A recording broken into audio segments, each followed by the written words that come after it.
Riding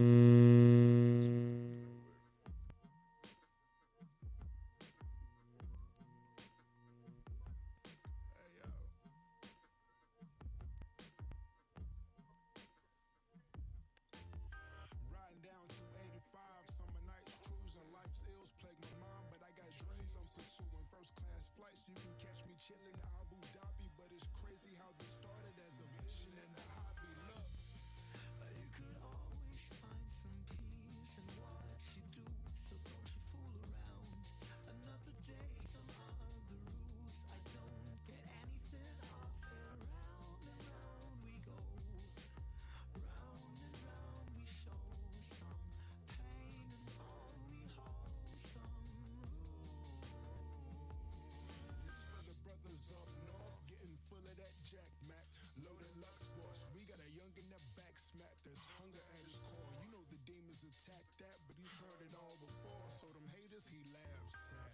Tunnel vision on this journey, how I keeps it going. The car speeds on, whether rain, hail, sleet, or snowing. I've been growing, searching throughout this life, striking fear into their hearts every time I touch this mind. You could always find some peace in what you do, so don't you fool around. Another day, some other rules. I don't get anything off it. Round and round we go. Round and round we show some pain and all we hold some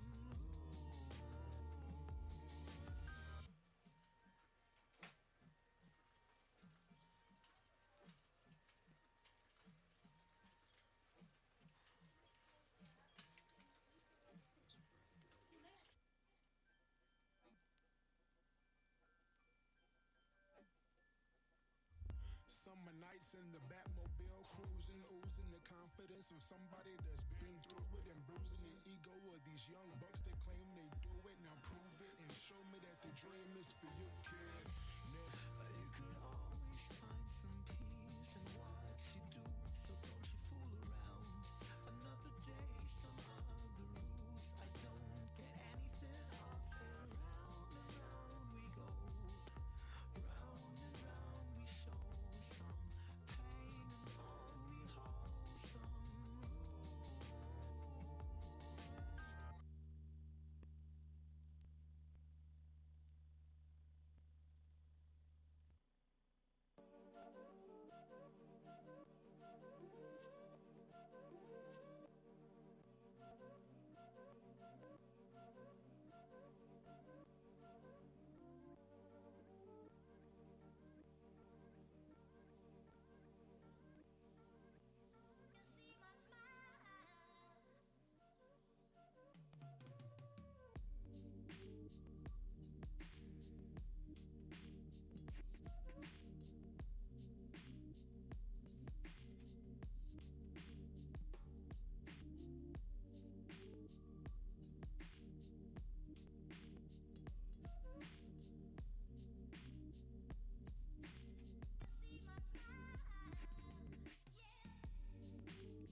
Itamanyolu bena kuitunganyina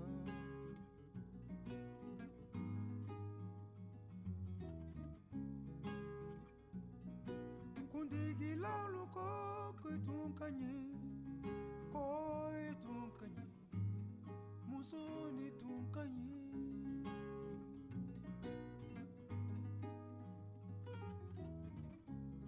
manamiri la saya mama amme kasira molu yanina ambe torola ila saya sababu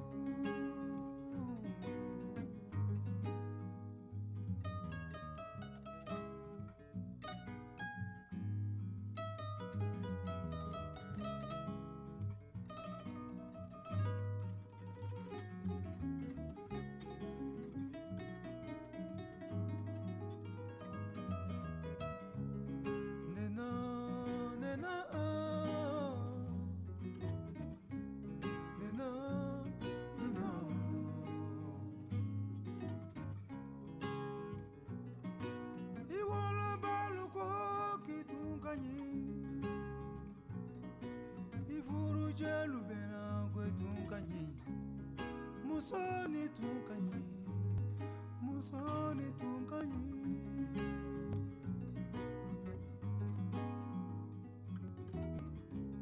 manamiri ila sama mama hambe kasira molu torola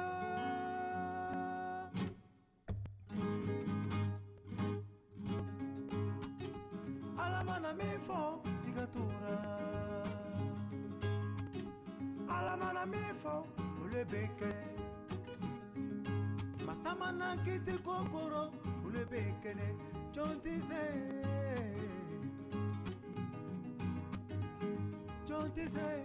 nuyo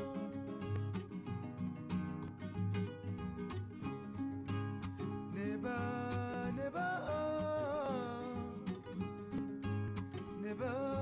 nena alamayinena nena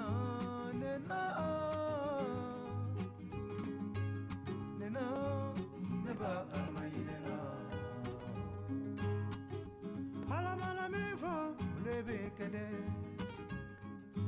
masala mana kiti kokuro ulebekene chontise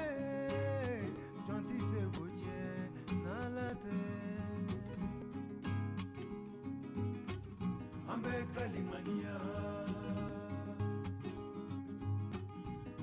kalimania baba yeriba ambe kalimania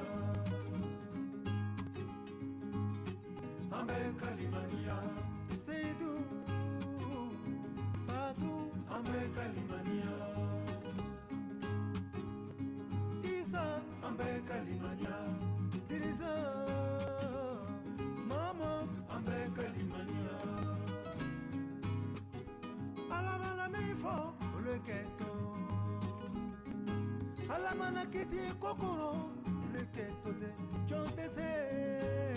chontise goche nalate chontise goche nalate chontise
no one ever asked me how I've been, how I've felt, what I need.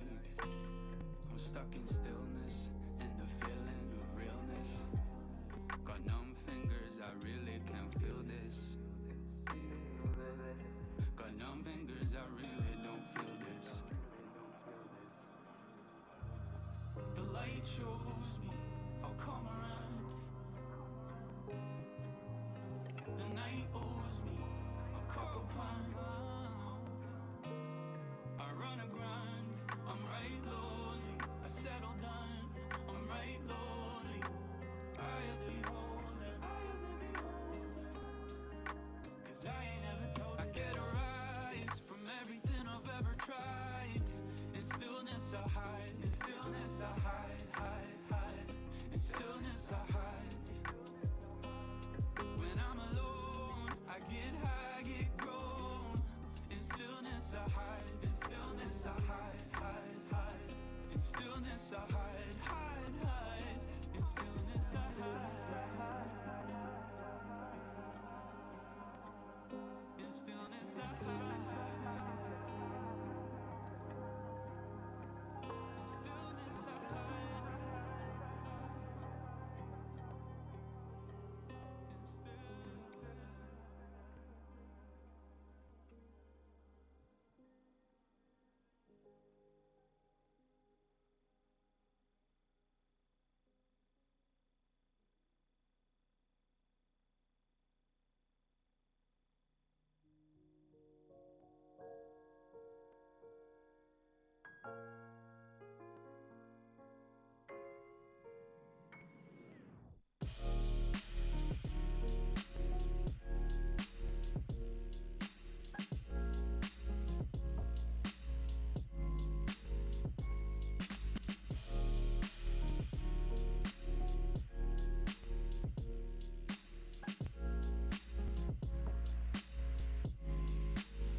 Mic test, mic test. Okay, y'all can hear me.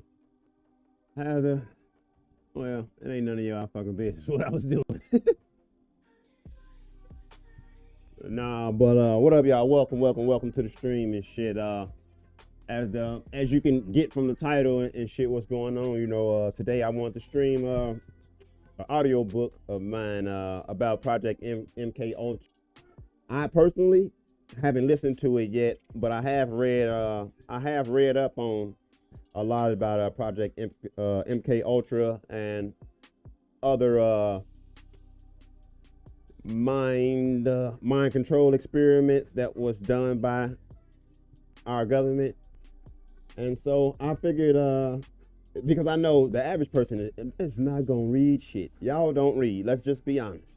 Folks don't read. On real. So I figured a good way to get a lot of this information out here to y'all, information that's documented, would be to just buy the audio book and stream it to you guys. So today won't be the only day that I'll stream it, because I want to try to reach as many folks as I can, because I'm not gonna bullshit with y'all.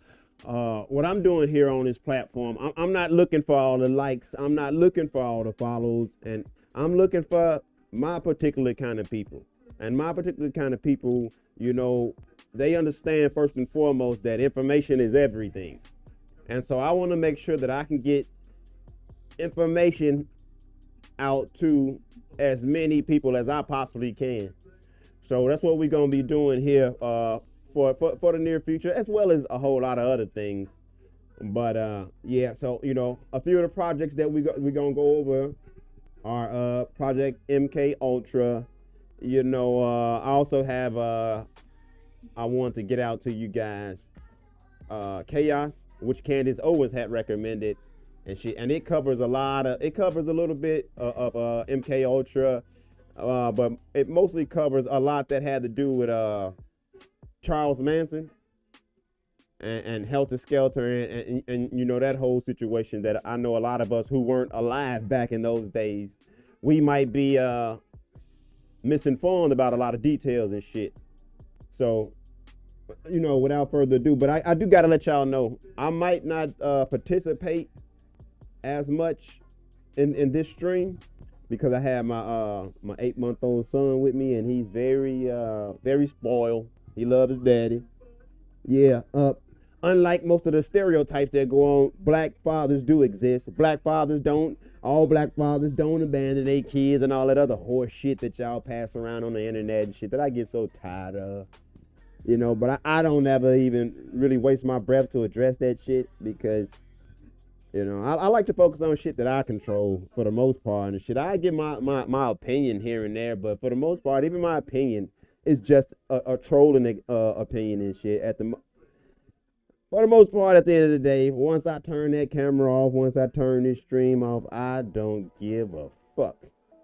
I can't afford to give a fuck. I'm a father and a husband. I gotta focus on what goes on in here, and I would advise each and every individual out there to do the same. Don't ever forget where your priorities lie first and foremost, and your priorities lie within the household that you reside in. Your priorities lie within the community that you live in and shit. Although I get on here and I might do a lot of talk about the black experience and the black community because I'm a black man and I grew up in the black community, but that was my past. I live in an all white, all redneck, ultra conservative town because that's where I'm most comfortable at. I'm very conservative, and in this generation, a large majority of black folks, because they raised by single mothers who don't really understand the political scheme as well as they believe they do.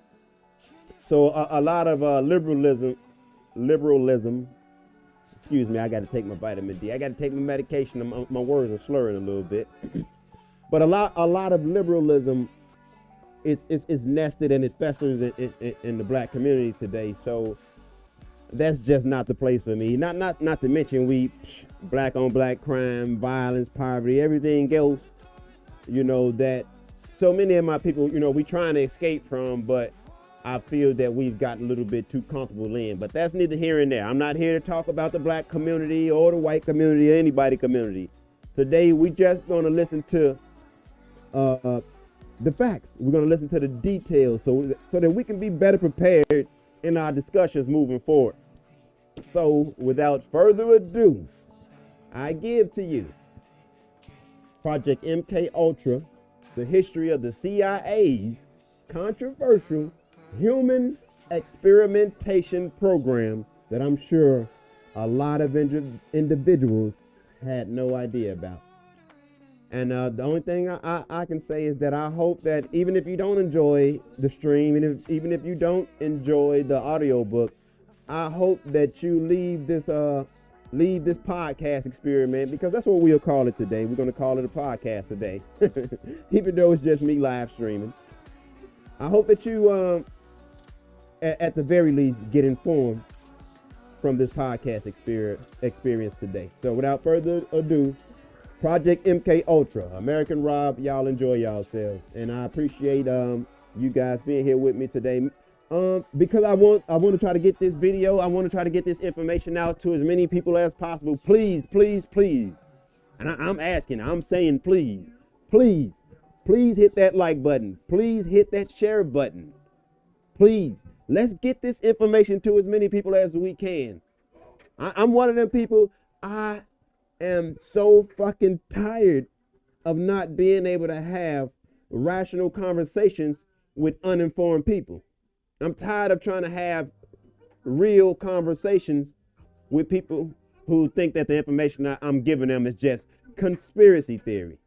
So how about we all do our due diligence today? For all I care, you can scratch my name off. I don't give a fuck how you do it. Just please give people a chance to have this information. So let's get started. Project MK Ultra by Charles River Editors. Narrated by Colin Fluxman. I'm a coxman. But no, let me stop playing. Here we go, y'all. Project MK Ultra.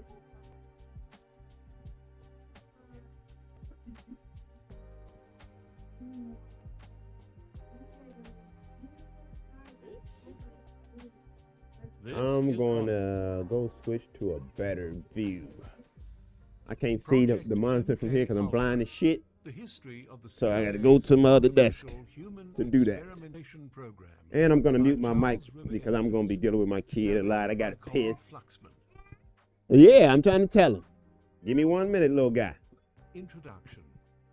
The target of this brain warfare is the minds of men, both on a I get it. and on an individual I hear you. basis.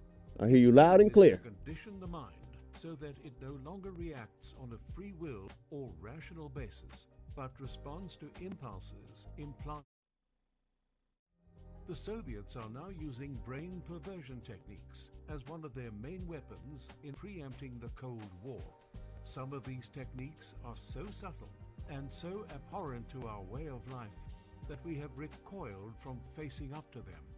CIA Director Allen Dulles, 1953.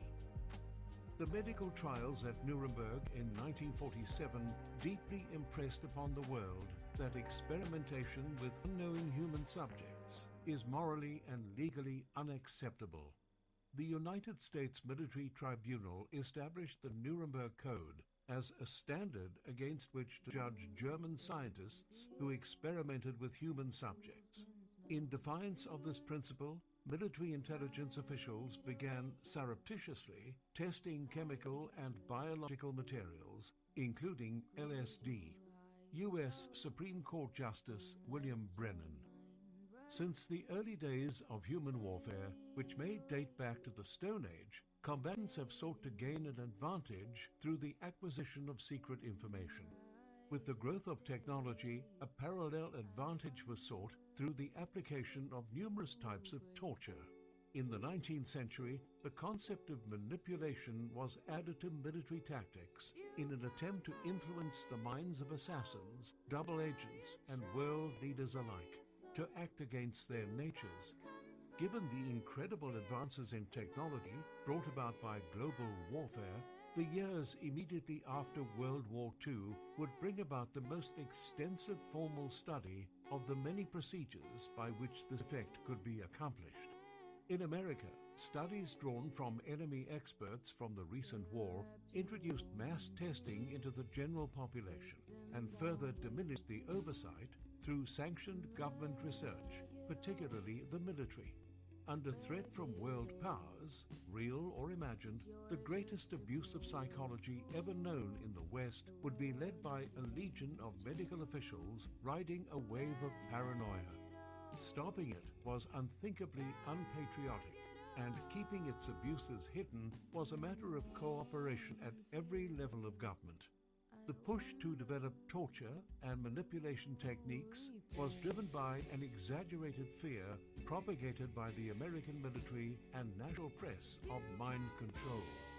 American officials believed that Soviet, Chinese, and North Korean communists had reached the holy grail of mental warfare, and that the United States must follow suit or be left behind.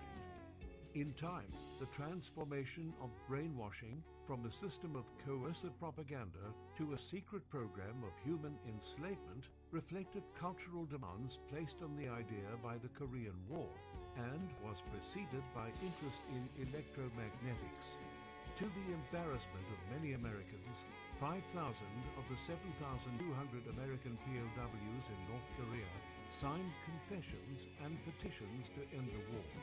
Most recanted their actions once free, but many did not, and some refused to return to their homeland. In the end, the peak of the American experimental regimen on unwitting humans grew to vast proportions and splintered into a myriad of disciplines by the mid-20th century. The program came to be known as MK Ultra after several early incarnations, and to this day, the name has become synonymous with controversy, even as the program's experiments and results remain relatively mysterious. Predecessors. In the 1940s, the US government spent $2 million on electronics with the aim of creating a ray apparatus to kill unshielded humans at 5 to 10 miles. The claim made at that time was that an auto engine could be stopped at a distance by tuned waves, a ludicrous assertion that never truly had scientific support to back it up. However, as noted by writer Edward Hunter, who later testified before a Senate subcommittee about the phenomenon of false confessions, a man who has been deprived of convictions and standards will accept a quack faith. Ironically, the prototypes of such theories and technological programs in America were bolstered by the importation of scientists from Nazi Germany. After the last shots of World War II were fired, and the process of rebuilding Germany and Europe began, the Western Allies and the Soviet Union each tried to obtain the services of the Third Reich's leading scientists, especially those involved in rocketry, missile technology, and aerospace research. Along with scooping up Nazi personnel, the Combined Intelligence Objective Subcommittee confiscated war-related documents and materials while interrogating scientists at German research facilities seized by the Allies.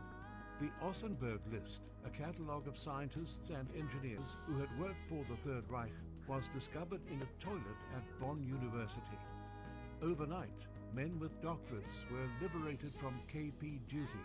Masters of Science were recalled from orderly service. Mathematicians were hauled out of bakeries, and precision mechanics ceased to be truck drivers. Naturally, this was a delicate affair due to the fact that many of the German scientists were not only active Nazis, but had helped the Nazi war machine terrorize the world. At the same time, by the late war period, the Anglo-American Allies formed a clear picture of the Soviet state. Though forced to ally with the USSR's dictator, Joseph Stalin, the West came to understand Communist Russia represented yet another hungry totalitarian power, and thus a very real threat to an independent Europe. British Prime Minister Winston Churchill realized the menacing character of the Soviets from the Katyn forest massacre of Polish army officers, if not before, while the Americans only gradually shed a naive assumption of continued Russian friendliness after the war. For their part, the Soviets retained ruthless imperial ambitions, which manifested in various ways. They allied with Hitler for a time in 1939 to 1941, planning to divide Eastern Europe between their two expansionist states. They devastated the Ukrainian population with the Holodomor, an engineered genocidal famine which claimed perhaps 3 million victims. The Soviet refusal to evacuate Eastern Europe following the war, instead retaining many formerly democratic countries as vassal states, spoke volumes about their intentions. Both the Western Allies and the Soviets knew of Adolf Hitler's V-2 rocket program, the forerunner of ballistic missiles and the space race. Each recognized the immense strategic value of these technologies and wished to secure their benefits for themselves. As the Soviets contemplated additional expansion following the Great Patriotic War, and the US military came to understand the putative allies of today would emerge as the enemies of tomorrow, the men possessing knowledge of the V-2 rockets and other Third Reich military technology programs became seen as crucial pieces in the incipient standoff between NATO and the Soviet bloc. The result was the American-led Operation Paperclip on the western side, which resulted in German scientists putting their expertise at the disposal of the US and other NATO members. Operation Paperclip aimed not only to obtain the benefit of German scientific advances for the United States, but also to deny them to the potentially hostile Soviets. As General Leslie Groves explained, Heisenberg was one of the world's leading physicists, and at the time of the German breakup, he was worth more to us than 10 divisions of Germans. Had he fallen into the Russian hands, he would have proven invaluable to them. The Western approach, however self-interested, typically met with voluntary compliance on the German scientists' parts. In contrast, the Soviet answer to Paperclip, Operation Osor-Vyakim, used the implied threat of imprisonment, torture, and death, the characteristic tools of Stalinist Russia, to coerce assistance from German scientists and engineers following the war. These men yielded rich dividends to the Soviet state in terms of achieving at least temporary technical parity with the USSR's Western rivals. Today, Operation Paperclip had a profound impact on the Cold War, and American history would be an understatement. The Allies had created a plethora of overlapping missions, forces, plans, lists, and operations to sift Germany for valuable personnel and technology. Though confused, jumbled, and often redundant, no overall rationalizing framework, these numerous initiatives and organizations did their work thoroughly, gleaning incredible quantities of data from the fallen Thousand-Year Reich. The most well-known example of the operation's success is Werner von Braun, who was once a member of a branch of the SS involved in the Holocaust, would become known as the father of rocket science and fascinate the world with visions of winged rockets and space stations as a new Manhattan project, one that NASA would eventually adopt. And in addition to the weaponization of ballistic missiles that progressed throughout the Cold War, von Braun's expertise was used for America's most historic space missions. NASA also had to develop rockets capable of first launching a spacecraft into Earth's orbit and then launching it toward the moon. The Soviets struggled throughout the 1960s to design rockets up to the task, but thanks to von Braun, NASA got it right with the Saturn V rocket, which to this day remains the most powerful launching rocket NASA ever used. An initial group of 1,600 German scientists was imported to improve the American arsenal of rockets, biological and chemical weapons, and to ensure they did not fall into Soviet hands. President Harry Truman sanctioned the operation, but forbade the agency from recruiting Nazi members or active Nazi supporters, so their documents were simply altered to be cleared as American operatives. Under this guise, a group of 34 Nazi scientists was taken to the United States under the leadership of German Dr. Hubertus Strugold and accepted contracts authorized by the American Joint Chiefs of Staff. They were put to work at Randolph Air Force Base in San Antonio to practice their skills on prisoners, mental patients, ethnic minorities, and what were then called sexual deviants. Among the most controversial Nazi scientists was Dr. Walter Schreiber, who had intentionally infected entire concentration camps with typhus and malaria, and had experimented with injections of phenol in executions. Interrogated and then hired by the Americans, he worked at the Air Force School of Medicine at Randolph Air Force Base. However, when his past activities were revealed, the CIA hastily arranged a visa and a job for him in Argentina in an epidemiological lab. From there, he moved on to Paraguay and eventually West Germany. The predecessors of MKUltra's drug experiments developed over the course of several years and projects, arguably beginning with the US Navy's Project Chatter in 1947. Project Chatter focused on the identification and testing of both natural and synthetic substances for effectiveness in interrogations and for the recruitment of agents. Headed by Charles Savage of the Naval Medical Research Institute in Bethesda, Maryland, both humans and animals were tested. Of primary interest were the drugs anabasine, scopolamine, and mescaline. Project Chatter ended during the Korean War due to its limited progress and the success of other projects. At the height of the Cold War in the late 1950s and early 60s, many Americans worried about the communist menace represented by the Soviet Union, China, and North Korea. And Americans at all levels of society believed the communist countries were studying and perfecting methods of mind control. In Korea, mind control efforts were practiced on prisoners of war, and Western militaries were alarmed at the number of prisoners who seemed willing to voluntarily turn on their home country.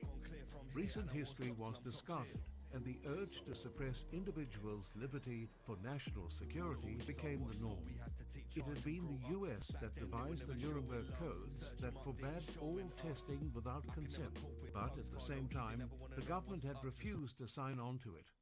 Now, American officials believed that the country had arrived late to the covert war of torture, spying, and manipulation techniques, and they were in a great rush to catch up. In doing so, a regimen of literally bad science, driven by comprehensible, if inexcusable, human impulses, overtook the constitutional rights of American citizens. It was backed up by government approval, a heady combination of limitless, unaccountable money and little time. Operation Sea Spray became a peripheral installment to the general MK Ultra concept as a biological war experiment fixated on the activities of the Soviet Union. No experiment was considered too outlandish, even mass tests conducted on the population at large. In 1950, a large cloud of allegedly harmless but traceable germs was released over the skies of San Francisco. Sprayed by a naval vessel, two pathogens were employed, the Serratia marcescens and Bacillus globigii.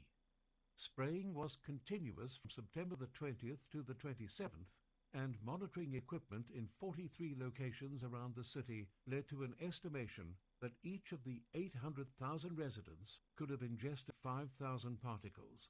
The city was chosen for its regular influx of fog, which was thought to disguise the germ cloud.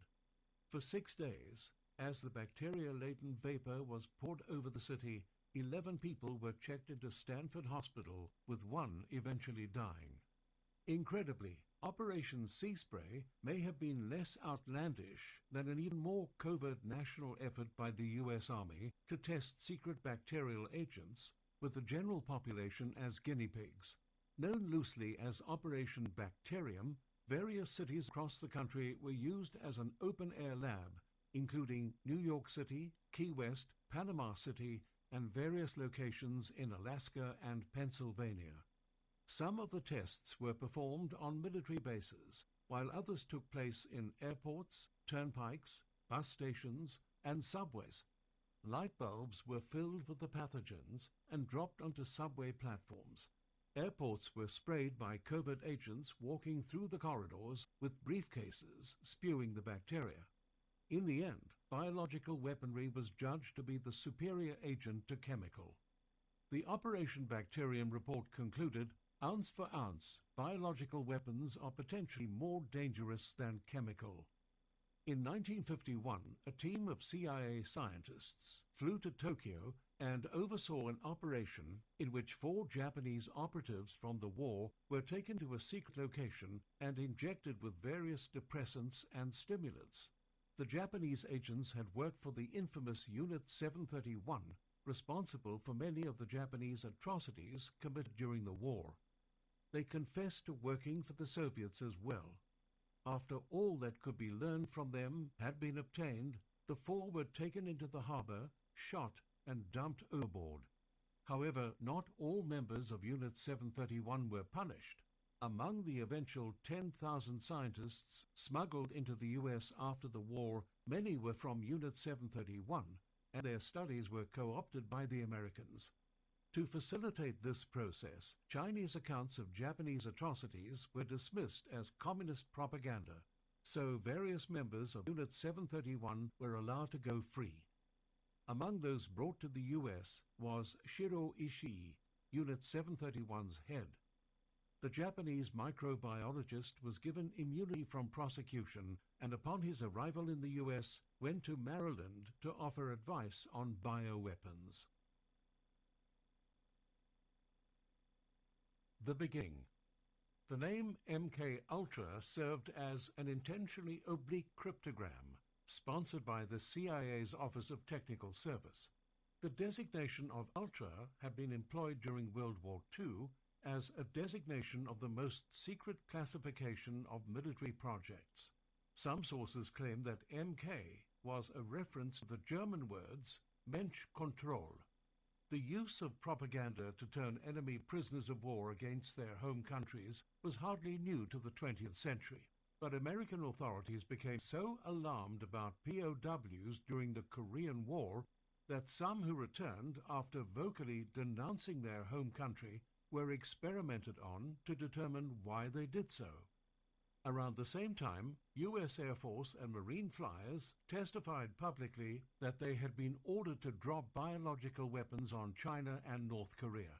The testimony was followed by depositions detailing each flyer's knowledge about who ordered it, where the weapons came from, the training involved, and the secrecy that surrounded the entire operation.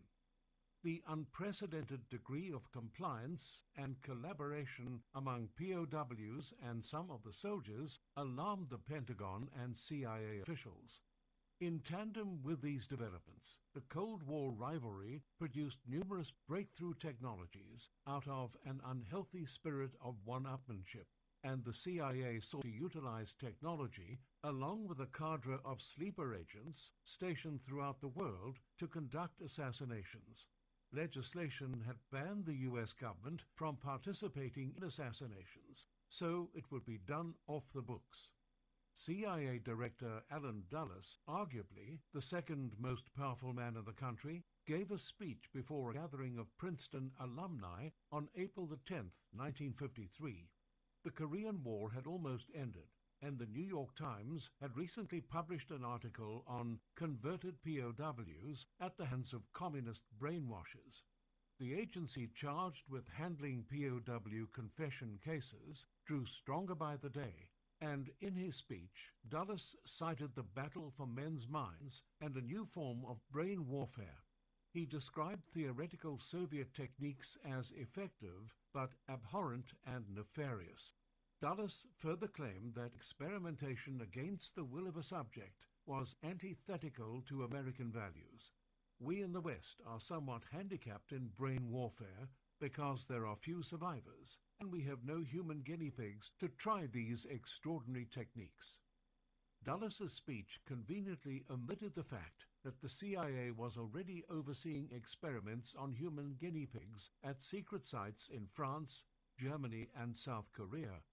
In fact, Dulles had already approved Project MK Ultra, aiming to develop techniques to use against the Soviet bloc and other enemies.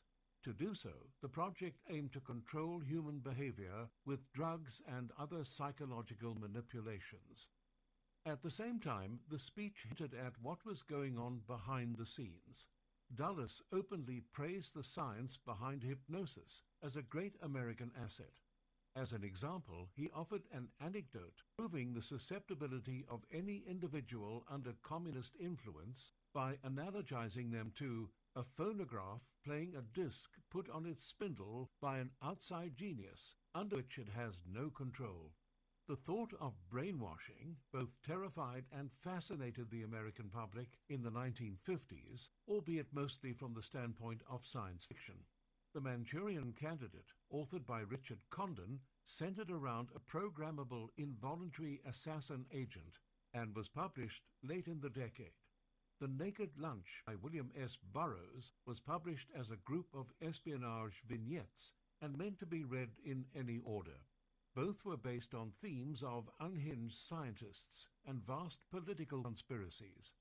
On April 13, 1953, 3 days after his Princeton speech, Dulles initiated the kind of program he had just publicly railed against, ordering the agency to develop mind-controlling drugs for deployment against the Soviet bloc. He instructed Sidney Gottlieb, chief of the newly formed Chemical Division of the Technical Services staff to begin the experiments without signing the usual contracts or other written agreements. MK Ultra was born from this order, utilizing very methodologies employed in Japanese and German camps. Over the following 2 decades, this top-secret CIA project would conduct hundreds of clandestine experiments, often without the subject's knowledge. MK Ultra would undergo several name changes that coincided with variety and depth of involvement. On August the 20th, 1953, Operation Bluebird was renamed Operation Artichoke as a nod to New York criminal Ciro Terranova, known as the Artichoke King. Artichoke, like Bluebird, was a rapidly developing offshoot of the eventual MK Ultra program that emphasized the potential of hypnosis and behavior modification as a means of preventing agency employees from providing intelligence to adversaries. The project secretly used many subjects, and it was later labeled an extensive political abuse of psychiatry in North America.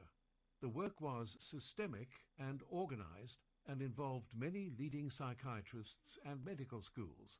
The government climate surrounding Bluebird and Artichoke was permissive, supportive, and approving. All communication within the project was accomplished in compartmentalized fashion and on a need-to-know basis. The origins of Bluebird and Artichoke lay in the testimony of Dachau survivors given to American interrogators after their liberation. Atrocities had been performed by some of the Germans arrested at Kransberg Castle, north of Frankfurt, and they were interrogated as part of Operation Dustwind. The most famous was Kurt Blomer. He and many of his colleagues had their pasts wiped clean and were subsequently hired by the Americans before they engaged in a continuation of research started by the Nazis. Samuel Russia was hired as well. He was infamous for putting Russian and Polish POWs in tubs of cold water in concentration camps and meticulously documenting their deaths. Blomer was particularly well known for his experiments with bacteria and viruses, and he was known to have experimented on humans with plague pathogens.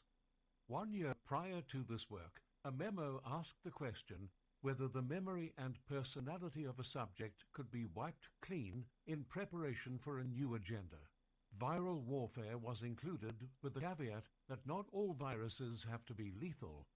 The objectives include those that act as short-term and long-term incapacitating agents. All the while, dissension within the CIA was not tolerated and moral concerns were stamped out. Early work. By 1953, Operation Artichoke was enjoying its best success by emphasizing hypnosis under forced morphine addiction. The fundamental question of the program remained: can we get control of an individual to the point where he will do our bidding against his will and even against fundamental laws of nature such as self-preservation? In order to perform assassinations overseas or at home if necessary, an ever-present question pertained to the successful production of the Manchurian Candidate, a hypnotized assassin. The aim was to search out and perfect, quote, the detailed, systematic creation of specific amnesia barriers, new identities, and hypnotically implanted codes and triggers. The CIA was initially divided over who should lead the program. Army Brigadier General Paul F. Gaynor was eventually chosen, and he intentionally selected subjects perceived as weaker and less intelligent. In the 1950s, that meant homosexuals, racial minorities, and military prisoners. In an expansion of Artichoke, isolated locations were established in Europe, Japan, and the Philippines, and within weeks of Dulles' expansion of the program, secure secret prisons were found or built in the Canal Zone, West Germany, and Japan for refining torture techniques and to train Manchurian candidates. In the United States, 80 universities, colleges, and hospitals participated. To qualify as a Manchurian candidate, 4 requirements were listed. The subject had to be recreated consciously, and a new identity had to be firmly implanted. Amnesia barriers had to be created, and the new agent was to be used in simulated or actual operations. In one infamous episode, two 19-year-olds were victims of the creation of multiple personalities, in which they could supposedly pass from a fully wakened state to a deep hypnotically controlled state over the telephone, with no other individuals noticing the change. Another security office employee was hypnotized and given a false identity. She defended the alteration with great vehemence, refusing to say her true name. Individuals were given triggers over the telephone through a code word, passing into a trance state without closing their eyes, and carrying out various instructions. Subjects were fogged with amnesia in faulty and vague memories of the experience.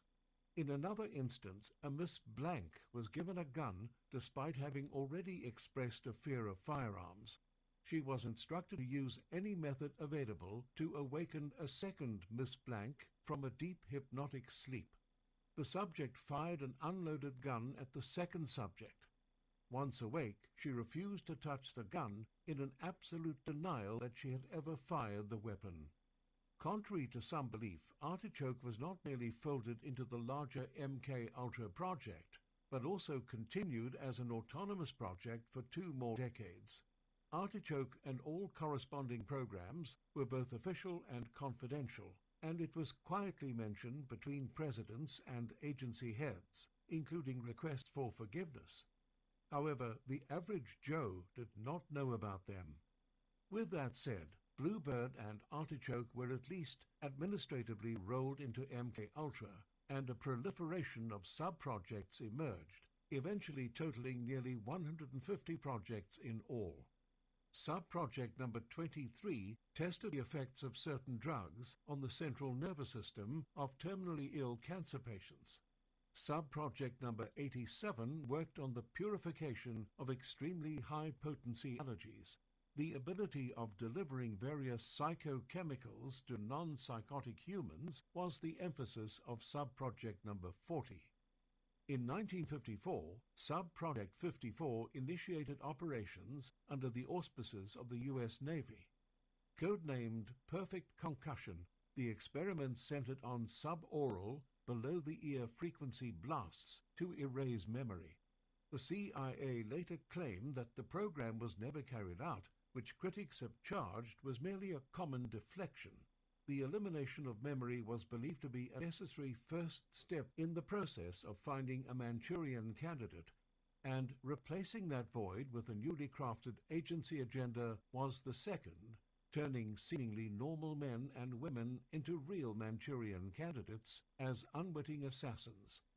Sub-Project 128 tested an allegedly successful method of rapid hypnotic induction. Sub-Project number 138 worked on creating a body antenna, personal tagging, radiant energy measurement, and remote polygraphs. No shortage of enlisted men existed for candidates. Psych profiles and background materials on every subject were available for all individuals, and each man was desensitized while being strapped into a chair, with head immobilized and eyes clamped open. They were forced to watch violent, true-life splatter flicks until they were totally callous towards scenes of horrible carnage. The entire process generally took a few weeks. The rumor persisted that low-frequency blasts habitually created permanent mental damage to its subjects, but the program steamed ahead through the Office of Naval Research and the CIA participating covertly. Senator Richard Schweiker, Republican from Pennsylvania, who later became President Ronald Reagan's Secretary of Human Health and Services, discussed some of the work done from 1954 to 1955. He explained that when the experimenter found out the CIA was acting as a cover, the project was transferred to MK Ultra 3 years later. Contrary to testimony that Perfect Concussion was never actually carried out, salvaged records indicated that testing was undertaken with a 3-blast test in a lab of 2,500 square feet. The document also mentioned a type of special blackjack device used to administer a high peak impact force with a low initial surface pressure. Some early MK Ultra experiments centered around electroshock therapy, hypnosis, polygraphs, radiation, and a variety of drugs, toxins, and chemicals. Some of the subjects were volunteers, but others were coerced. Many had no idea of their status as experimental subjects, including mentally impaired boys at a state school, American soldiers, and sexual psychopaths from a state hospital. Candidates for assassination training were taken from submarine crews and paratroop companies. Those awarded for bravery were considered excellent material, but murderers were taken from military prisons as well. All were experimented on at the Navy Neuropsychiatric Lab in San Diego and in Naples, Italy, for easy dispersion throughout Europe as part of Operation Gladio. Soon, the Navy began to ensnare prisoners from the general population. Colonel William Bishop trained as an assassin, and his name came up as a benchwarmer after President Kennedy was assassinated in 1963. Bishop described the heavy regimen of drugs he was given and claimed that they could take John Doe and get this man to kill George and Jane Smith. He remembers nothing about it. Drugs. Of all the controversial and mysterious episodes associated with MK Ultra, the most notorious is the death of Frank Olson. On November the 23rd, 1953, Olson, a biological warfare researcher who was part of the project, fell to his death out of the window of his room in the Statler Hotel in New York City. Shortly before his death, he had spoken of leaving his job, and he told his wife that he had made a terrible mistake. The night manager who found him on the street below later commented, "In all my years in the hotel business, I never encountered a case where someone got up in the middle of the night, ran across a dark room in his underwear, avoiding two beds, and dove through a closed window with the shade and curtains drawn." Needless to say, Olson's death was surrounded by strange circumstantial evidence. When authorities responded to the scene of Olson's death and went up to his room, they found Robert Lashbrook, who was sharing the room with Olson, sitting on the toilet. Allegedly, Lashbrook claimed he could not remember whether the window was open or closed. He did not leave the room after Olson allegedly jumped, but instead made a phone call to an unidentified source. A phone operator who overheard the call claimed Lashbrook said, "He's gone." An unidentified voice allegedly responded, "Well, that's too bad. That's too bad." Initially, Olson's death was alleged to be suicide, but his family had a second autopsy done, and that one revealed injuries Olson had suffered before his death. This led to the theory that he had actually been assassinated by the CIA. Dr. James E. Stars from Georgetown, in a second autopsy, found a hole in Olson's head that may have been formed by the butt of a gun. Olson's body also lacked cuts and lacerations, indicating that the window was open. A second investigator theorized that Olson resisted and was pitched through the closed window. He noted that the man staying in the room with Olson, Robert Lashbrook, was awake the whole time, and that Olson wasn't cut out for the work he was doing. He was in way over his head, and he knew it at last. As it turned out, 9 days before his death, Olson and several others who were working on MK Ultra were covertly given LSD at a retreat in Maryland. Their drinks were allegedly laced by Lashbrook under the guidance of Sidney Gottlieb himself. LSD, which was not yet illegal to use, was being tested extensively by the CIA as a potential truth serum, and it was considered the likeliest candidate for successful results across various MK Ultra experiments. Experimenters hoped that in the end, administering the drug would bring out deep confessions, wipe the subject's mind clear, and reprogram him or her as a robot agent. Among the experimental regimen's most famous subjects was Whitey Bulger, the notorious organized crime boss. In his memoirs, he recalled residing with a group of 8 convicts in a panic and paranoid state. Side effects included a total loss of appetite. The room could change shape, hours of paranoia and feeling violent. living nightmares, blood coming out of the walls. The use of LSD had seemingly innocuous origins. Albert Hofmann, a chemist for Sandoz Pharmaceutical, synthesized the drug for the first time in Basel, Switzerland, during World War II. He was searching for a blood stimulant and a substance to aid in pain management of childbirth. LSD's effects were unknown until Hofmann accidentally took it in through his fingers and discovered that a mere 25 micrograms could produce vivid hallucinations. Hofmann subsequently tested it on himself, often with adverse results. Throughout the 1950s, psychedelic clinics sprang up throughout Europe and the US. More than 40,000 people had regular prescriptions for addiction, schizophrenia, and PTSD, and LSD was thought to be a cure for homosexuality as well. The US government first became aware of LSD at the trial of Hungarian Cardinal Mindszenty, an opponent of the communist regime there. He was observed to be absent-minded, showed robotic movements, and confessed to crimes he had not committed.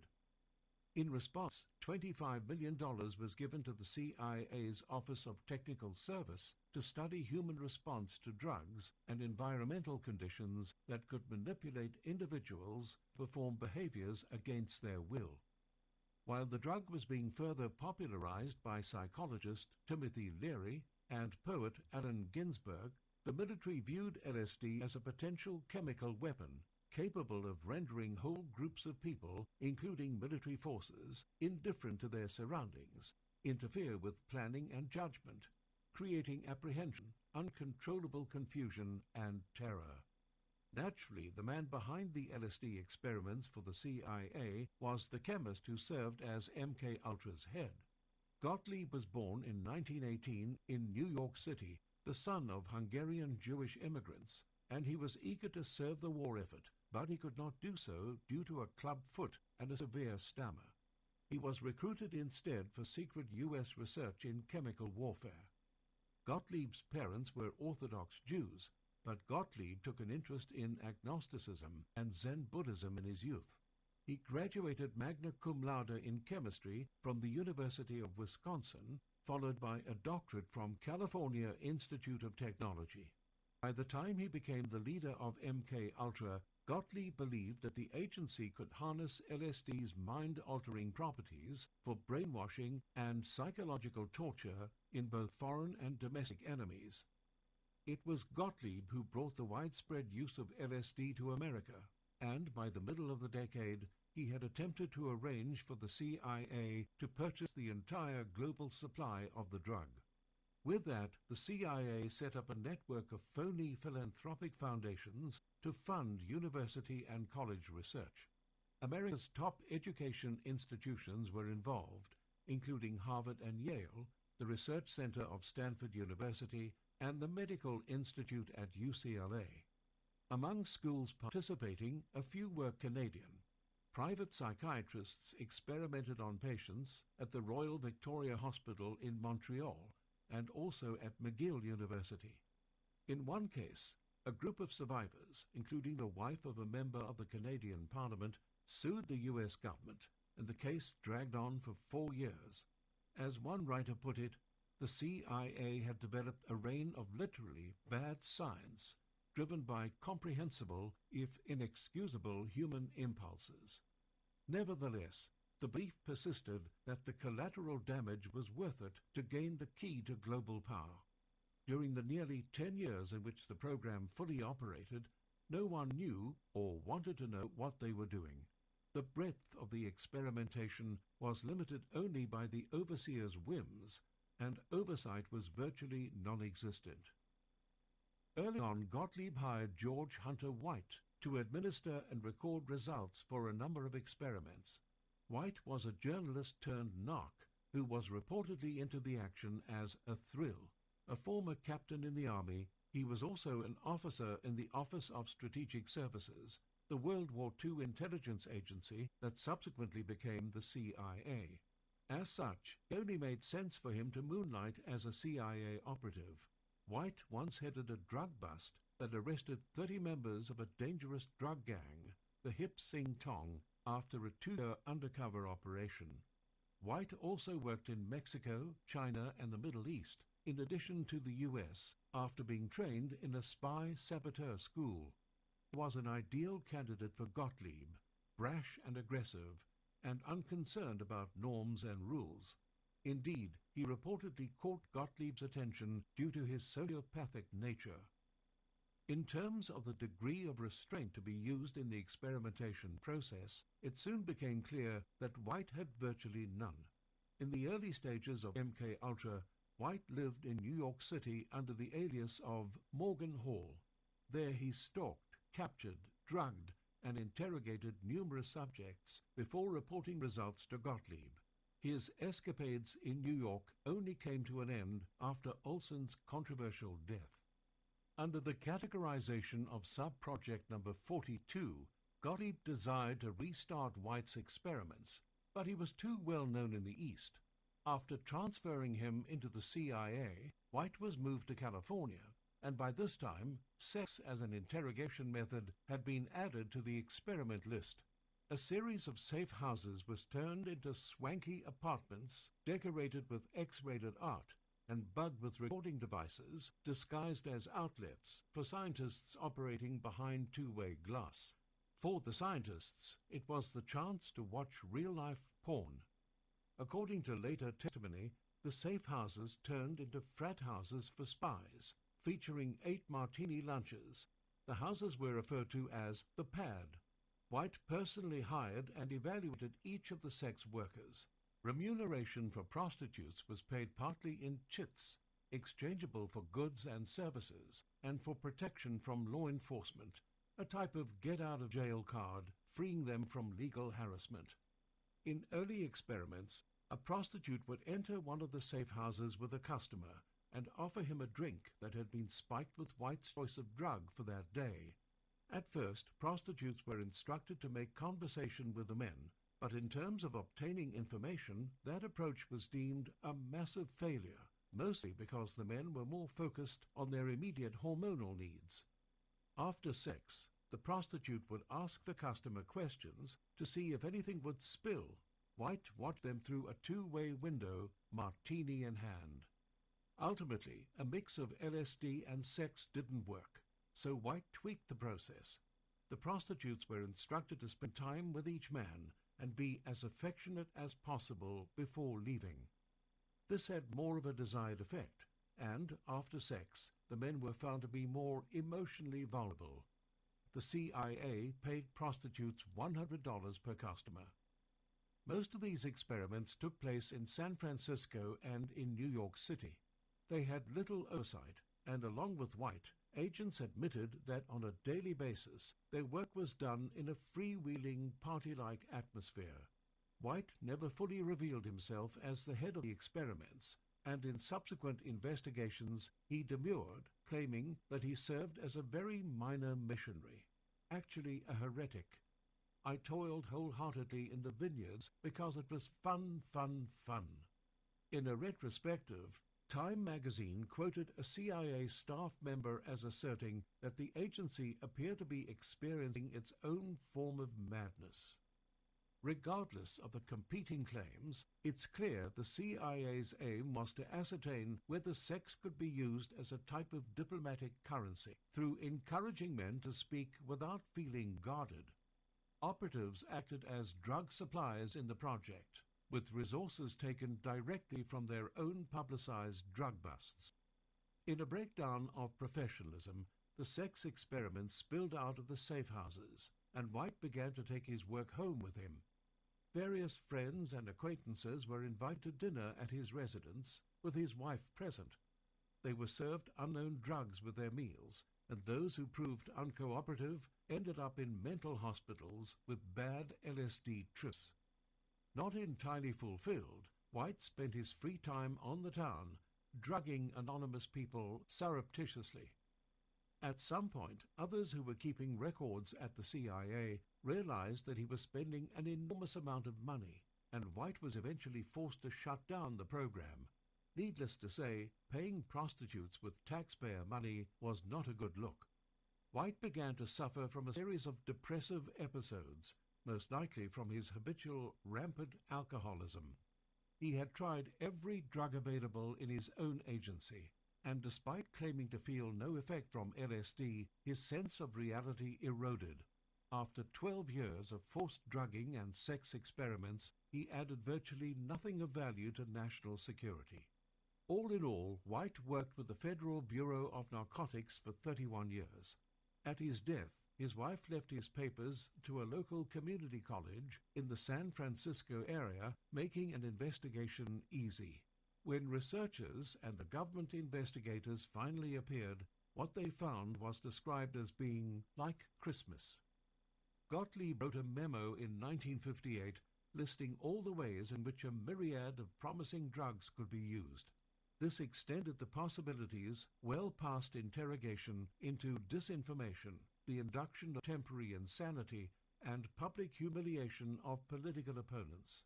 Various drugs were used to undermine enemies from Cuba to the Congo, and the program spread to the 149 mind control projects under the general program of MK Ultra. In at least 25 incidents, LSD was administered in breach of the standards under which Nazi doctors were convicted and executed in the Nuremberg trials. In the beginning, everyone on staff took LSD before Gottlieb turned to prisoners, mental patients, and prostitutes. Major General William Creasy saw even more potential. Without flinching, he wholeheartedly recommended putting LSD in a city's water supply as preferable to bombing. He thought it absurd that his idea of testing a cloud of acid over a large city was rejected. Gottlieb had been the first person ever drafted into the CIA for the purpose of controlling the human mind, and since the CIA had no hospitals of its own, his division of the agency either procured special facilities within public hospitals or single-handedly funded the construction of new wings. The entire bill to the CIA for purchasing LSD came to $240,000, and even as its results faltered, Gottlieb's belief that the agency could establish an international advantage through the use of a full range of drugs and their potential for altering or destroying the mind held fast. It has been claimed that Gottlieb never rejected any drug with the potential to carry out his work, but that he was particularly obsessive about LSD. He habitually administered increasing doses to his subjects for hundreds of days consecutively to find the point at which the human mind would dissolve. To this end, Gottlieb passed along great quantities of funding to doctors, such as Harris Isbell at the Addiction Research Center in Lexington, Kentucky. A pharmacologist and director of research at the center, his subjects were described as volunteers. They were required to be physically healthy, not psychotic, and to have a background in drug addiction. In the psychiatric experiments, LSD was administered for 77 days consecutively to a group of Negro males. After all the efforts and extensive tests conducted in every way imaginable, Gottlieb concluded that LSD was too unpredictable for use in counterintelligence. Other experimenters continued to try, but Gottlieb moved his focus onto opioids and other substances. Along the way, Gottlieb fashioned a poisoned handkerchief for an Iraqi, a poisoned dart for a Congolese, and arsenal of poisoned presents intended for Fidel Castro. Gottlieb, with his doctorate in chemistry and the firm backing of the CIA, was untouchable, and peripheral associates either did not know or had no wish to know what he was doing. He served the CIA for 22 years as an expert in poisons, and his assembled staff was considered to represent the largest and most advanced thought police in the world. Aside from LSD, peripheral experiments included studies of the effects of opioids on human systems. The regimen included regular administering of morphine, methadone, and barbiturates, and tests were made with chronic barbiturate administration. When the drugs were withdrawn, resulting side effects included weakness, tremors, anxiety, vomiting, convulsions, delirium, and hallucinations. As LSD studies waned, psilocybin, psilocin, DMT, bufotenine, morning glory seeds, and mescaline received increased focus. Gottlieb's protege, Dr. John Gittinger, developed an astonishing complex of personality and psychological tests that proved to be accurate in determining the best approach to manipulating and compromising individuals. He applied such tests to more than 30,000 individuals. Gittinger worked closely with Dr. Harris Isbell and the Addiction Research Center in Lexington, where Isbell had a ready supply of candidates for testing. His work, according to the Alliance for Human Research Protection, can be described as torture on a par with Nazi human experiments. Over his experimental career, Isbell personally conducted human tests with 800 psychoactive chemicals, and hundreds of people who suffered uncontrollable urges, especially sexual assault and or murder, were sent to Gittinger. The agency had women ready, called them a stable adept at seduction, all manner of sexual activities and murder for national security. In nearby Indianapolis, Eli Lilly and Company participated in sub-project number 6, which lasted from the initiation of MK-Ultra all the way into 1973.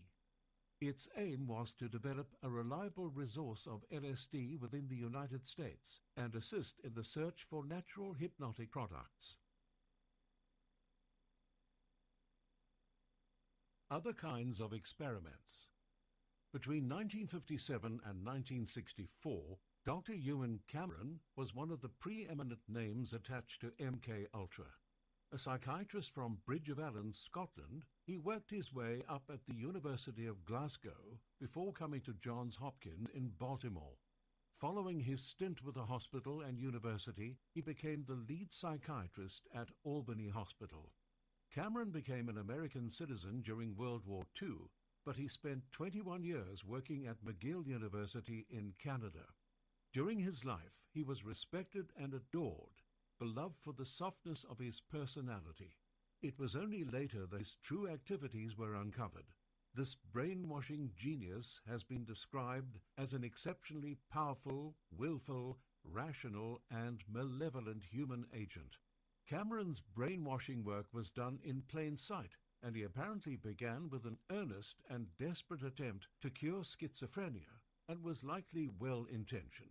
His practices did not become barbaric until the CIA began funding him in 1957. Subjects, including many children, suffered for more than a decade from what Cameron called being depatterned. They were dosed with LSD-25, barbiturates, PCP, and sodium amytal. They were forcibly confined in small chambers called sleep rooms, sensorially deprived and rendered incontinent. They were in most cases stripped of some or of all their memories and left unable to live outside of an institution.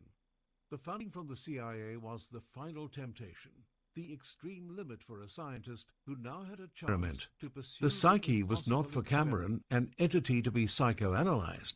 Rather, it was not an entity at all, but a series of complexly interacting patterned mechanisms and feedback functions a skilled researcher could disassemble.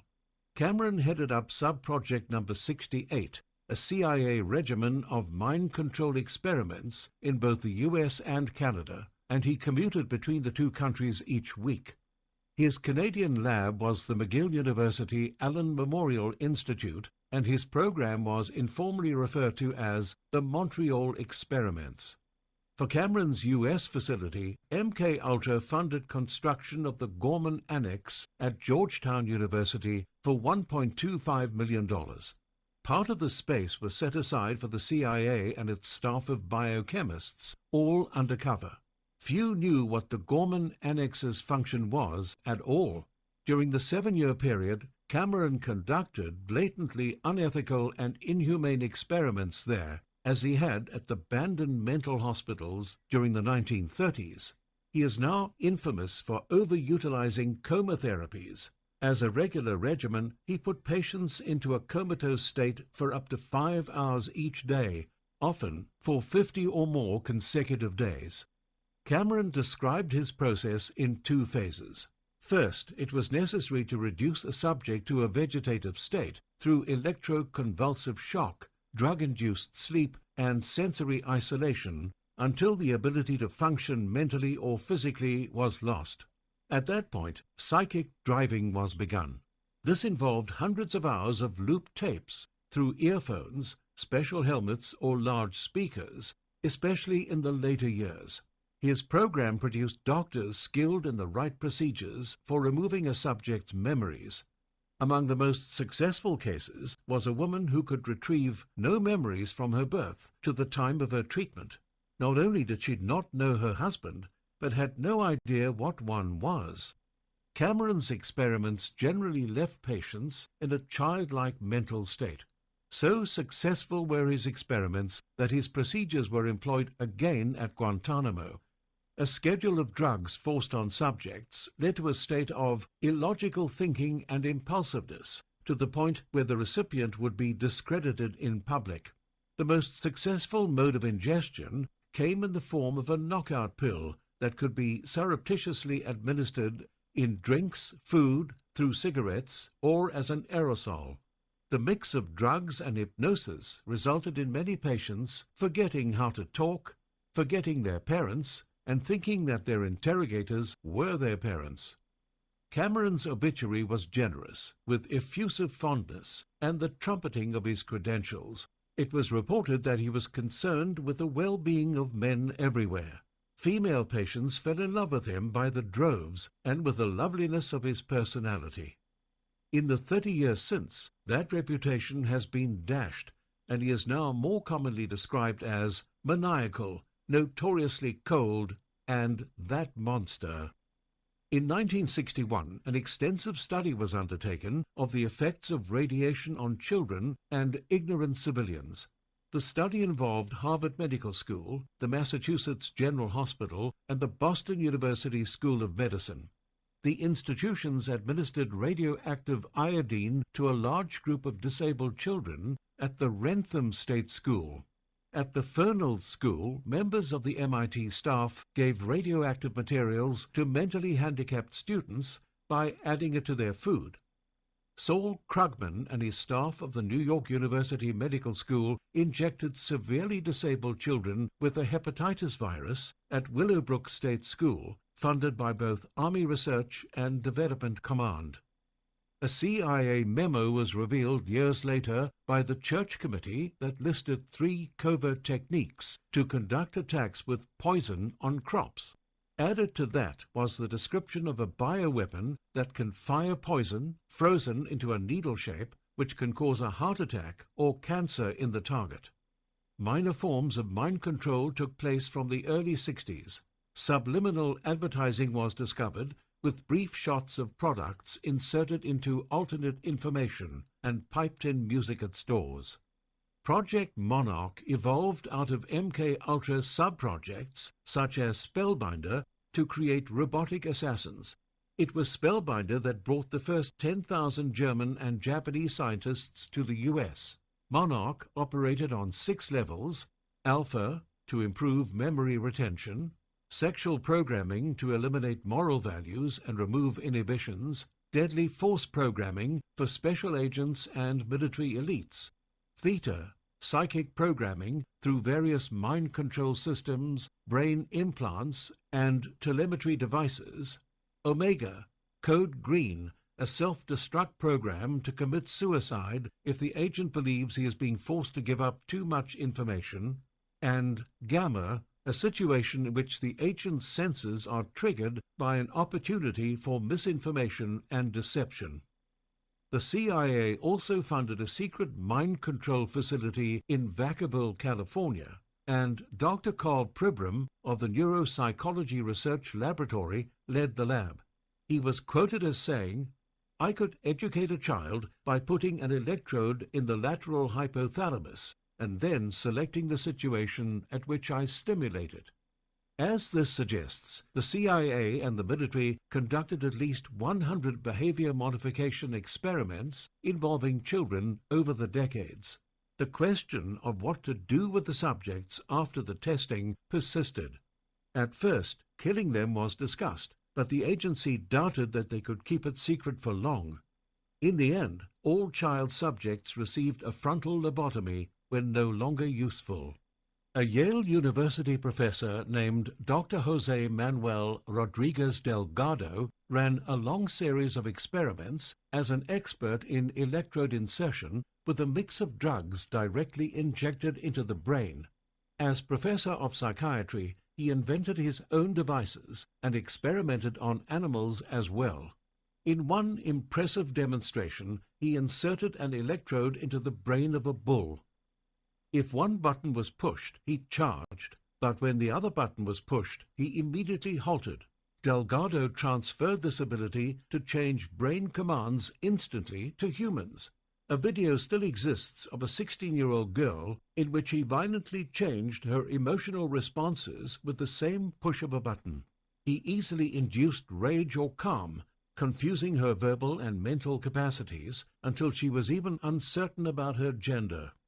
A secondary aim of the government, one shared by Delgado, was the development of a method for citizen control. He worked on the creation of a psycho-civilized society by use of a device called a stymosiever. Decades before the proliferation of sophisticated computers, Delgado predicted that soon a computer would be able to establish two-way contact with a human brain. Using transistor and electrical technology for human beings was considered a Frankenstein-like approach, and many misunderstood his early work. The stymosiever was tested on 25 subjects with chronic refractory epilepsy and schizophrenia, with small wires being inserted directly into the skull. Electrical stimulation was applied into the direct portion of the brain as chosen by the experimenter. Delgado was reportedly successful at evoking the emotion of choice and at will, but the title of his most important book, Physical Control of the Mind Toward a Psycho-Civilized Society, suggested to many that he argued against the concept of free will, impairing his image considerably. Medical drugs eventually made Delgado's approach obsolete, so he turned to other modes of controlling the brain. From time to time, he was still asked to use implants for uncontrollable prisoners. John C. Lilly, a physician, therapist, analyst, philosopher, and writer, received requests from the CIA to provide information on the use of electrodes to, quote, directly stimulate the pleasure and pain centers of the brain. Unlike Delgado, he claims to have refused, but evidence suggests otherwise. The chair of UCLA's Department of Psychiatry, Dr. Jolyon West, was an expert on cults and coercive persuasion, alcoholism, drug abuse, violence, and terrorism. At a lab in the mountains outside of UCLA, he directed a lab where he initiated the Violence Project, sponsored by the university. There, West worked with radio waves and parapsychology to create dissociative personalities, referring to his subjects as changelings. The results of experiments were the creation of amnesia, false memories, altered persona, and pseudo-identities. West served as director of the Conservative American Family Foundation and of the False Memory Syndrome Foundation. At the center near Westwood, he experimented with how to control overt expression of life-threatening behavior by identifiable individuals and groups. West employed 2 Los Angeles junior high schools as source material, searching for genetic factors that predispose one to violence. One was, quote, predominantly in a black area, and the other predominantly in a Chicano area. For the first time in American history, criteria were set up for the labeling of individuals believed to be potentially criminal, even though they had committed no crime. These included minority groups and children.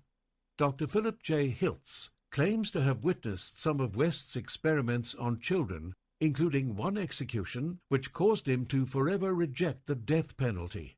West reached the conclusion that the physical and sexual abuse of children turned them into compliant adults. The U.S. Army and government hid a great number of similar abuse cases against children. West's experiments paralleled perfectly with the creation of multiple personalities. Dr. George Estabrooks, a supposed hypnotism expert, based his experimental practices on the fracturing of the human personality into separate aspects. Estabrooks claimed, "This is no science fiction. I have done it." He concluded that children were far easier to hypnotize and that they dissociate traumatic experiences more easily than adults, creating alternate identities that can later be exploited and controlled.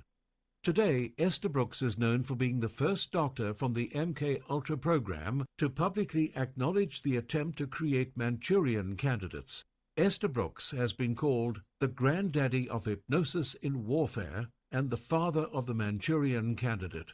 He claimed that hypnotic control over an enemy was a simple matter if multiple personalities could be created. His now infamous quote on the need to work without supervision or oversight was telling.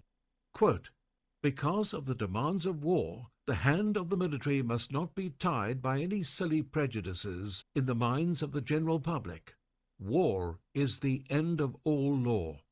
Estabrooks' work made for an important prop to Gottlieb's experiments, with the solution for spies being tortured for information. He created the concept of the hypnotic courier, in which intelligence officers went about their business with locked information in their brains, retrievable only by Estabrooks or his colleagues. Try as they might, an enemy could not pry the information loose from an unwitting soldier. Its use was deemed suitable for perilous hypothetical missions to Japan or the Soviet Union. The CIA regularly consulted with Dr. Harold Wolff, professor of medicine at Cornell University, on advances made with, quote, "threats, coercion, imprisonment, deprivation, humiliation, brainwashing, black psychiatry, and hypnosis, with or without chemical agents." Wolff was the director of the CIA cutout. In espionage terms, a cutout is a mutually trusted and creditable intermediary or channel to facilitate the exchange of information between intelligence personnel or those involved in espionage. Wolff was also the director of the Human Ecology Foundation, a front for MK Ultra, and director of the American Neurological Association. In 1961, the Human Ecology Foundation was moved from New York City to Cornell University.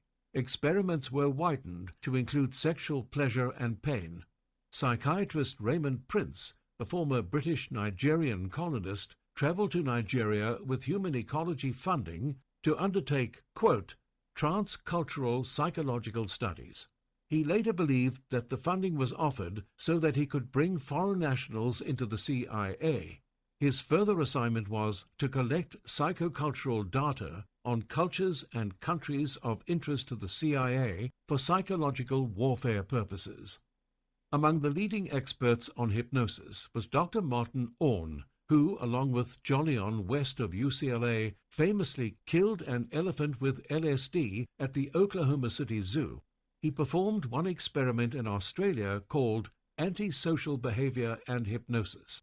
Listed under subproject number 84, the experiment was repeated at Harvard to study the induction of high motivation in individuals by means of, quote, "specific interpersonal relationships." The general aim was to test the limits of hypnosis and to improve agent assessment of techniques. Electromagnetic manipulation studies continued at UCLA at the Brain Research Center, where Dr. Mary Brazier and Dr. Ross Adey led the experiments. They realized that the brain irradiates extremely low frequencies that can be manipulated electromagnetically. The study's purpose was to publish books on advanced technologies related to brain function. Brainwashing became a fixture in American life, partly due to fears of demonized enemies by the press. The practice was a nation's concern, a creeping worry all could viscerally understand. To be a brainwashing expert was thought to be a noble calling, but in Naomi Klein's bestseller, The Shock Doctrine, Ewan Cameron was exposed as Dr. Shock. Robert Hunter, a journalist, advanced the popular use of the term brainwashing. A propagandist as well, he called it the calculated destruction of men's minds, a veritable Manhattan Project of the mind. Subproject number 119's goals paralleled the studies of electromagnetism that sought techniques of activation of the human organism by, quote, remote electronic means. It was funded by the Defense Intelligence Agency under the operation name of Sleeping Beauty. Non-lethal radio energy frequencies produced neurological effects in chimpanzees and overlapped with human experiments. Meanwhile, at Harvard, Dr. William Sweet participated in brain electrode and implant experiments, including the injection of uranium into patients. There were reportedly 149 external sub-projects, categorized under the wholesome term of human ecology. But the Smithsonian claims there were 162. The discrepancy is a clear byproduct of the CIA secrecy and the negative aspects of an agency policing itself. The end. As the wrong people began to catch wind of CIA activities, particularly in terms of Manchurian candidates, the CIA made the interesting move of refocusing the press attention to the subject. This was done to prevent the public from focusing on the torture and interrogation research being done and on the burgeoning use of LSD. Gottlieb still had the idea of giving control drugs to high officials to affect the course of important meetings. Everyone in the Office of Technical Service had tried the drug, with 2 people in each room taking notes on the other. But the agency eventually gave up on LSD after reaching the same conclusion that Gottlieb had forsaken the secret that was going to unlock the universe. Barbiturates became the next big thing for the agency, followed by amphetamines. When under their influence, subjects began to babble, mostly incoherently. With sodium pentothal and ergon, a brief window was discovered where questions could be asked with a credible answer forthcoming. Child developmental studies were intended to reach a childlike regressive state induced by torture. They were more sweetly termed coercive interrogation, then enhanced interrogation. Such studies were usually racially and economically profiled. The studies of Dr. Beatrice Burl on the impact of disease on families in Harlem are still not understood. Chinese individuals were studied as a different personality type, as was the family structure of the Soviet Union, and in examples of cross-cultural communication. MK-Ultra was renamed MK Search in 1964, and Gottlieb retired from the CIA in the early 70s, but was brought before Congress in 1974. There he was able to broker a deal to save himself from prosecution. Among the most complete accounts of Gottlieb's career was Stephen Kinzer's Poisoner-in-Chief, Sidney Gottlieb and the CIA Search for Mind Control. Clearly, MK-Ultra was an umbrella term for a myriad of separate experimental studies, despite all being funded by the CIA. When it was officially closed, it took on new incarnations under different names well into the 1970s. The successor to MK-Ultra was MK Naomi, specializing in biological warfare items and practices, including wartime agents that could kill or incapacitate a subject at a moderate distance. In the early 70s, David H. Price, author of Buying a Piece of Anthropology, observed that society could benefit from a study of the intelligence community interfaced with academia to get what they wanted, since the CIA had used virtually all the top educational institutions as a front. Taking heed of Price's suggestion, John Marks, a U.S. State Department Foreign Service employee, used the Freedom of Information Act to secure release of thousands of documents. A document from 10 years prior stressed, quote, the interdisciplinary scope of the project. It became apparent that some academics knew and others did not. It also revealed that reports to the agency from the various sub-projects came in 2 versions, one for the general academic community and a secret one for the CIA archives. All in all, about 150 projects associated under the umbrella of MK-Ultra tested all kinds of drugs and techniques on humans, including psychedelic drugs, paralytics, and electroshock devices, some with the subject's knowledge and some without. The various agencies kept notoriously poor records. Outgoing CIA Director Richard Helms attempted to cover any trace of MK by destroying all the records and documents when the program was officially halted shortly before the Church Committee began investigating some of the experiments in 1974. The programs were too widespread and independent, however, and documents came to light at various times over the next 3 decades. Senator Frank Church, a Democrat from Idaho, headed a Senate committee in 1974 to investigate the CIA. Around the same time, New York Times journalist Seymour Hersh published a story claiming that the CIA conducted non-consensual drug experiments and illegal spying operations on American citizens. The article began the lengthy process of bringing the truth to light, and the public was not truly aware of the program until 1975. The subcommittee led a wider congressional investigation into a broader range of illegal CIA activities in the U.S. and around the world. In 1976, President Gerald Ford set up a U.S. Presidential Commission to investigate the agency, while the Church Committee widened the investigation to include the FBI and other intelligence agencies. Plots to assassinate foreign leaders were uncovered, along with thousands of documents related to MK once thought destroyed by the agency. The result was an executive order in 1976 prohibiting, quote, experimentation with drugs on human subjects, except with informed consent, in writing and witnessed by a disinterested party of each such human subject. Along with documents that were saved because of incorrect storage were additional MK materials. One document from the early program stated that hypnosis experiments were, quote, neither of sufficient complexity to warrant extravagant claims for operation use. There were, however, strong indications of potential hypnosis as an offensive and defensive aid. Automatic self-injections were also found, and a supply of rhodixin in 100 milligram doses used to treat hypertension and psychotic states. Thorazine hydrochloride, a common tranquilizer, was present, as was a mild analgesic containing small amounts of dexamphetamine, barbiturate, acetyl salicylic acid, and phenacetin.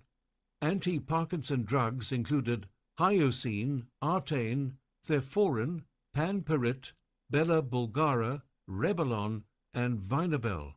Among the muscle relaxants were tolserol, Benadryl, Dexedrine, a few antihistamines, and 2 unidentified drugs listed as compound 08958 and MK02. James Angleton, Chief of Counterintelligence for the CIA from 1954 to 1974 and a master spy hunter during the Cold War, was revealed to have hatched a plan to make a Manchurian candidate kill Fidel Castro. The prototype was to be an individual approximately 35 years old, well educated socially and politically, to perform an act involuntarily of attempted assassination against a prominent politician or, if necessary, against an American official. Following the assassination, the assassin was to be taken into custody and thereby disposed of. On July the 20th, 1977, CIA Director Stanfield Turner testified on the ABC Evening News that about 25 years earlier, the CIA secretly contracted with an unidentified professor of neurology. This professor went to an unnamed prison to experiment on an unknown number of convicts. He was to test an amnesia drug that could induce loss of willpower and memory, after learning that the Russians had tested it on 2 Russian agents. Both agents were drugged and hypnotized, and they relived past incidents in their lives, followed by successful interrogations. Johns Hopkins University and its involvement in drug experiments was exposed by famous investigative columnist Jack Anderson. Anderson claimed that one plaintiff was used as a chemical mixing bowl, even though the CIA knew he was already mentally unstable. He attempted suicide by burning, hanging, and trying to gnaw off his arm after suffering permanent brain damage. Uncertainty surrounds George Peters, the Church of Naturalism's founder, who was murdered at his Hollywood Hills compound. Since November 1982, he had worked on a film exposing CIA experiments and had gathered extensive notes. He knew that the CIA was testing drugs on American citizens without their knowledge, and that research was being conducted on the surreptitious administration of drugs. He was also aware of a knockout or K drug and other tests on advanced cancer patients. New material was released after 18 cartons of materials were discovered in 2002. More details were provided on Rowolfia, Megatron, Mitrazole, prefrontal lobotomies, and the study of ESP. Psychiatric research in Czechoslovakia was uncovered on benzodrine, caffeine, scopolamine, alcohol, tetrahydrocannabinol, THC acetate, cannabis, and indicia, all under hypnosis. About 4,000 new documents were discovered in 2016. A Black Vault user named Oscar Diggs discovered irregularities in the disclosed CIA collection. Diggs enumerated a list of missing records, but the CIA refused to fill them, claiming behavioral modification documents are not the same as mind control. Black Vault is now crowdfunding to cover fees imposed by the CIA for the remaining 4,385 pages. Abandoned military constraints on cruelty and torture dating back to the Lincoln administration in 1863 were, in the MK Ultra age, circumvented and discarded. The Yale Law Journal describes brainwashing and other manipulative forms as a dispersed and different kind of enemy with no flag or uniform. Old CIA manuals reveal that admissions of complicity are not ends in themselves, but merely preludes to the acquisition of more information. Among the starker claims came from Timothy McVeigh, the Oklahoma City bomber, who insisted that he was microchipped by the federal government. His claim is as yet unconfirmed, but subliminal frequency manipulation still exists. Remote neural monitoring, RNM, is still of particular interest in the modern age, a way to send coded signals to the brain from a distance. Two-way RNM communication is also a present field of study.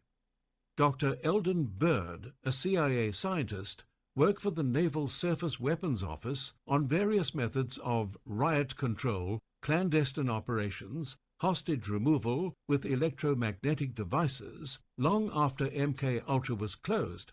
It is believed to have been replaced with Operation Pandora, studying the effects of low-intensity microwave signals in relation to the so-called Moscow signal.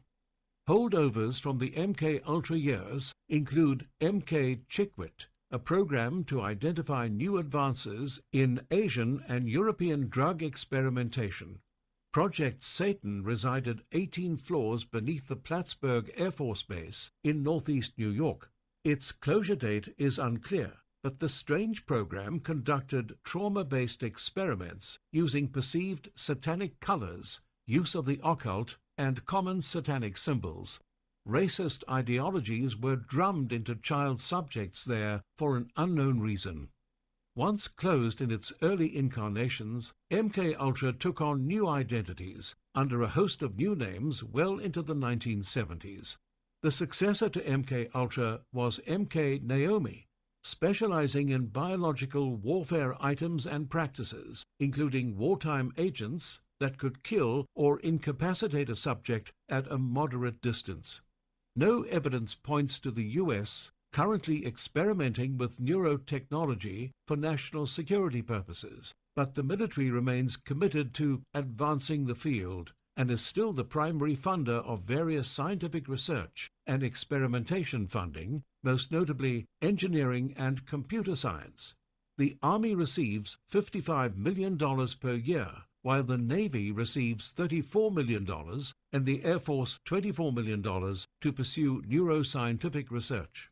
Of course, conspiracy theorists continue to claim that MK Ultra was never truly discontinued. After its official termination date in 1973, Operation Mockingbird emerged. A theory is held by some that CIA employees were smuggled into editorial offices and television studios of major media houses to influence public opinion.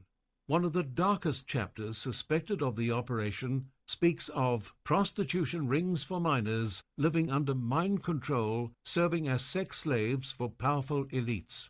What is clear is that the normally benevolent roles of Western medical practitioners were upended, and under the auspices of MK Ultra, they were dominated by a disregard for the individual human subject.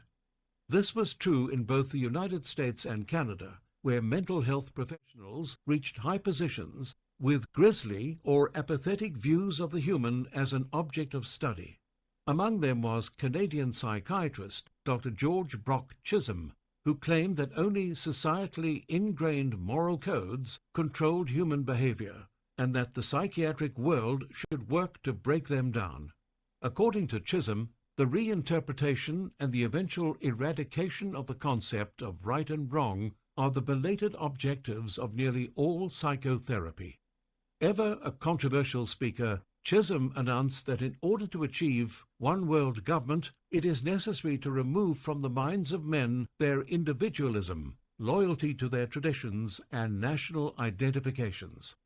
Chisholm embraced the belief that instilling concepts of right and wrong, love of country, and morality in children by their parents is the paramount evil. Through all of this, Chisholm led a highly decorated career, serving as the Director General of the World Health Organization and the 13th Canadian Surgeon General. He was the recipient of the Order of Canada, Order of the British Empire, and the Military Cross. Between his retirement and his death at the age of 80 in 1999, Gottlieb finished a graduate degree in speech therapy from San Jose State University. For 18 months, he led a large leper colony in India before purchasing a log cabin in Virginia and establishing a commune. There he enjoyed his favorite hobbies, folk dancing and raising goats. Gottlieb's life story is one of the few aspects of the project known for sure, because tracking MK Ultra's many name changes and supposed expiration dates continues to be difficult. The Freedom of Information Act is beneficial for research of former eras, but in many cases, the lack of CIA records and transparency has defeated the purpose of the legislation. And to trace funding, investigators must often deal with numerous coded and anonymous sources, some fictitious. Given what has been discovered of MK Ultra thus far, the entire scope of the operations may never be fully known. You've been listening to Project MK Ultra, the history of the CIA's controversial human experimentation program by Charles River Editors, narrated by Colin Shut up, Fluxman. faggot! Copyright